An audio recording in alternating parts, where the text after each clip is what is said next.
ఎందుకొచ్చావో మర్చిపోయావు. కడుపులో ఉండగా ఏ ప్రమాణం చేశావో మర్చిపోయావు. ఎన్ని కోట్ల జన్మల నుంచి ఇలా తిరుగుతున్నావో మర్చిపోయావు.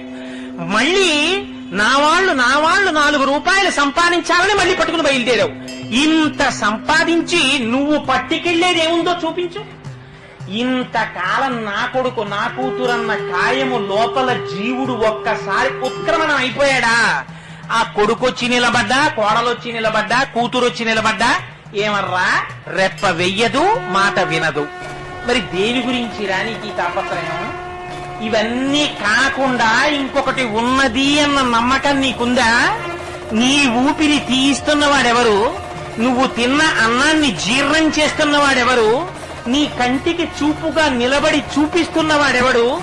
నీలో తృప్తిగా భాషిస్తున్నవాడెవరు? వాడెవరో ఎప్పుడైనా ఆలోచించావా? వాడికి ఒక నమస్కారం చేద్దామని ప్రయత్నం చేశావా?